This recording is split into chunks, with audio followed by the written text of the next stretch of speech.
o más bien, siempre y cuando sean para, como no son para mí, no me ofenden. Es decir, cuando alguien insulta al otro, si yo no estoy como en ese grupo, básicamente me vale.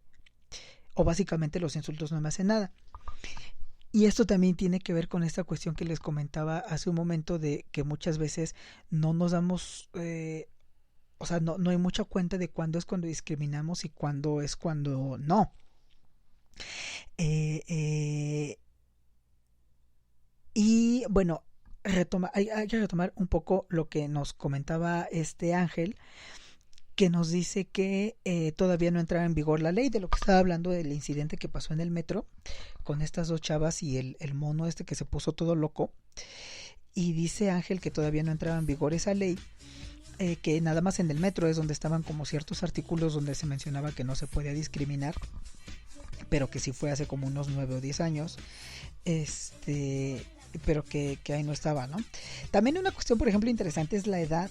En realidad no varía mucho, o sea, las percepciones sobre discriminación y cómo discrimina uno no varía mucho, pero sí las generaciones de 65, 70 años, de acuerdo, por ejemplo, con esta encuesta y con otras, la gente de 70 años, 60 años, 50 años, pues está, no sé, es un poquito más elevada que la gente más joven, pero tampoco mucho.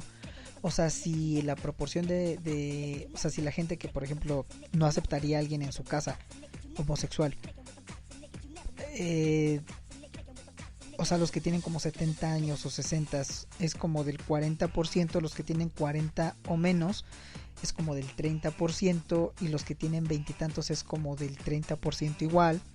Y los más jóvenes, o sea, de acuerdo con esta encuesta, los más jóvenes eh, tienen como eh, eh, más alto el nivel como de discriminación que los no tan jóvenes. O sea, los más jóvenes, estoy hablando de los de 12 años, 15. Eso se podría a lo mejor explicar porque, bueno, pues todavía están como saliendo a la vida y lo que sea, ¿no? Por lo menos no están como los más ancianos, pero sí es como un poco raro, ¿no? Pero en realidad no varía mucho. O sea, básicamente todo se mantiene entre el 30 y 40% de la gente en México que hace este tipo de discriminaciones. Entonces, bueno, vamos ahora sí a la última pausa, una segunda pausa para ver los últimos, pues unos comerciales aquí que tenemos de Pre Radio. Y ya para cerrar este episodio de hoy, vamos a hablar pues sobre un poquito sobre las cuestiones ya legales y cómo se está manejando esto. Entonces, no se despeguen y vamos a continuar con este episodio.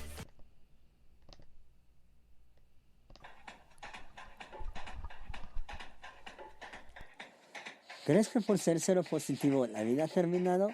Claro que no, la vida sigue y adoptemos un nuevo estilo de vida.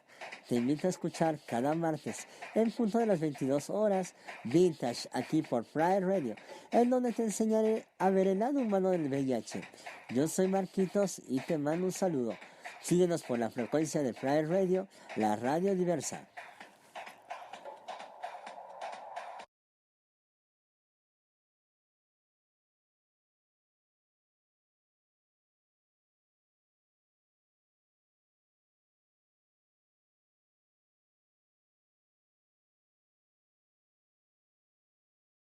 Ahí está el chavo del Grinder. Ay, me acerco y le hablo. Ah, está hermoso, no sé qué hacer.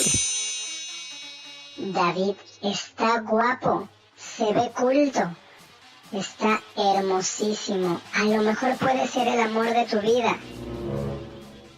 A ver, Ángel, mejor cállate. David, disfrútalo, cógetelo.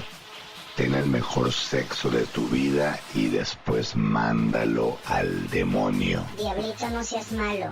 David, enamóralo. Cógetelo. Porque todos tenemos nuestro angelito y nuestro demonio. Existe qué pedo. Hablemos de sexo y amor. Escúchanos todos los jueves.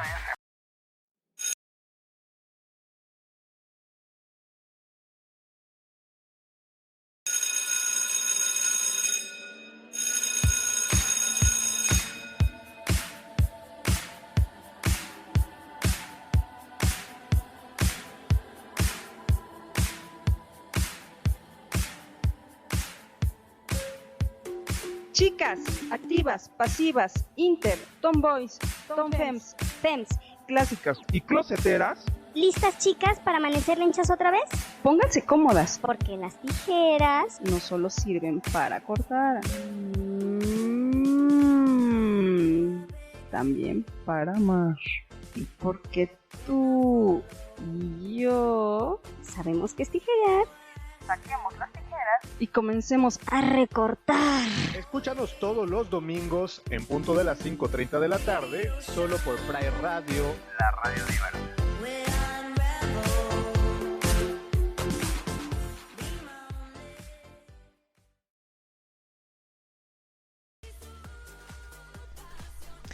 Y pues bueno, ya regresamos a la última parte de este episodio de Sociedad Diversa, hablando sobre la discriminación.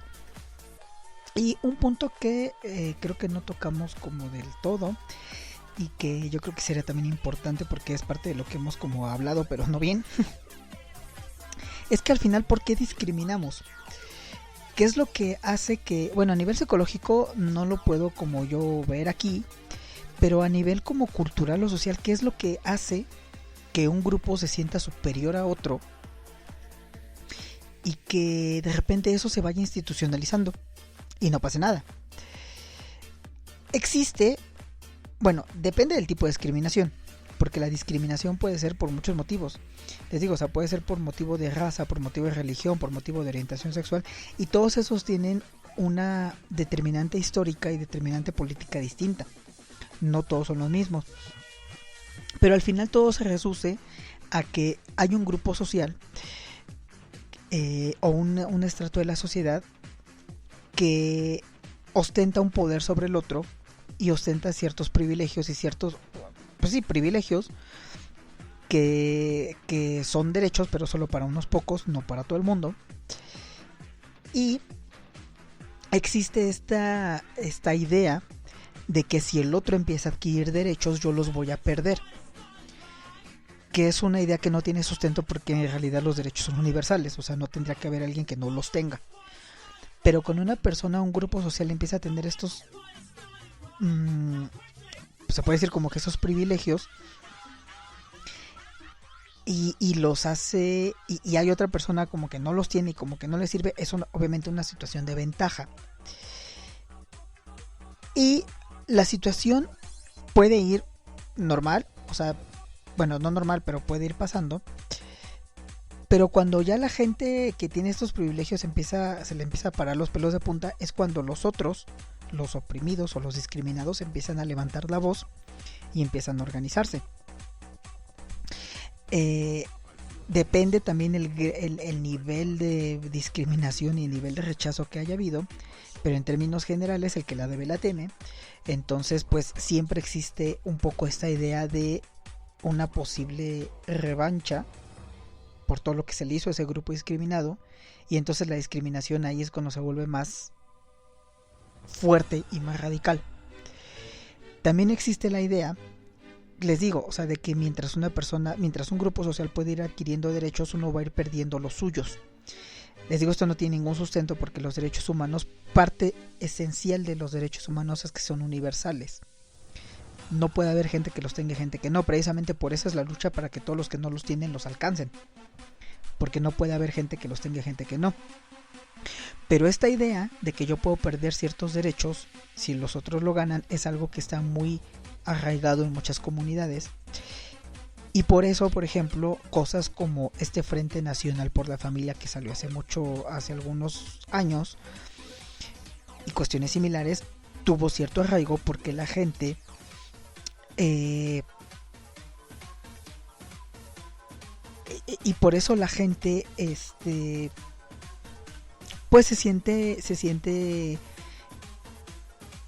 atraída a este tipo de movimientos, porque uno de los argumentos que hacen estos movimientos es decir que vamos a perder derechos, ¿no?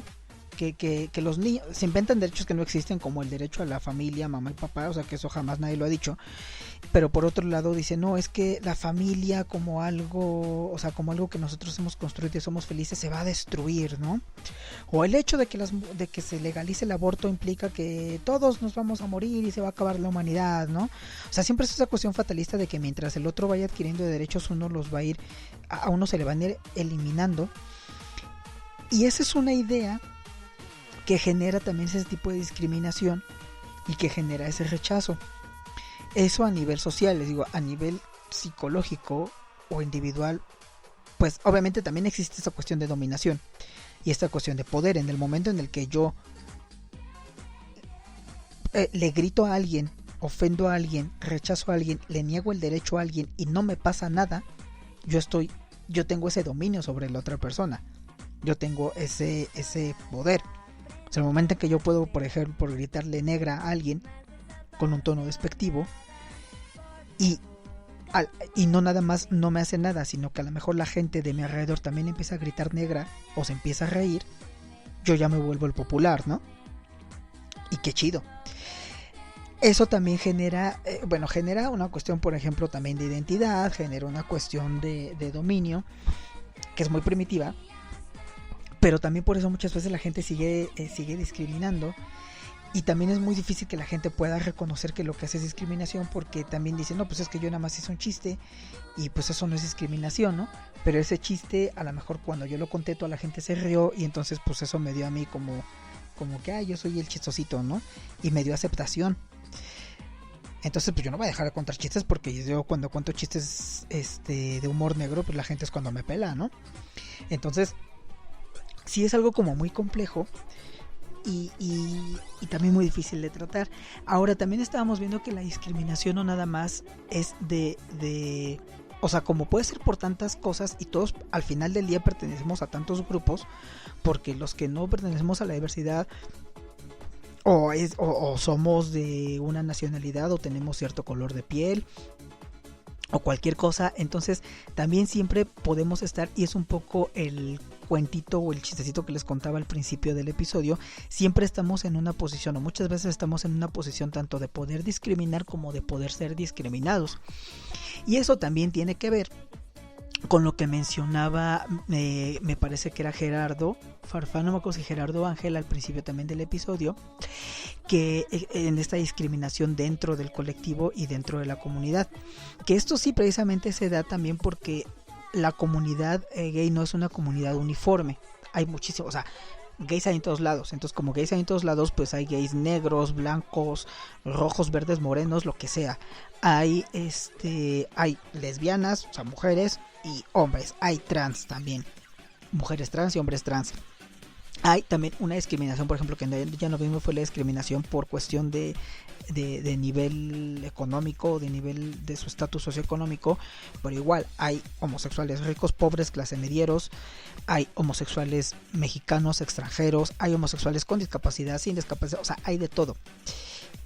Y dentro del colectivo, como estamos tan acostumbrados, como les digo, a seguir discriminando, porque existe como esa cuestión de sentirme como yo acá empoderado, pues, o sea, pues se puede decir lo común, ¿no? Es que existe esta discriminación inclusive dentro del propio colectivo, porque el hecho de que tú te identifiques como homosexual y que te identifiques como que te están discriminando, sí te estás identificando como un grupo vulnerable, pero eso no necesariamente quita ni el machismo de las personas, ni el racismo de las personas, ni la xenofobia de las personas, ni el fanatismo religioso de las personas que pudieran tener. Y el caso más visible y más importante dentro del colectivo es el caso de la misoginia, del machismo y de esa discriminación por género, que tampoco se quita siendo gay necesariamente. Y como no se quita siendo gay necesariamente, inclusive todos estos propios estereotipos de lo femenino, aunque tú seas aceptada, liberado y lo que quieras, pueden seguir estando dentro de una persona, y es ahí cuando están esos gays que discriminan a los pasivos. Por ejemplo, se le da una de dos, o se discrimina directamente al pasivo o se le da una importancia superior al activo. O sea, el activo es macho, el activo es dominante, el activo es casi un macho alfa, el activo es proveedor. O sea, todos estos estereotipos de género se trasladan al activo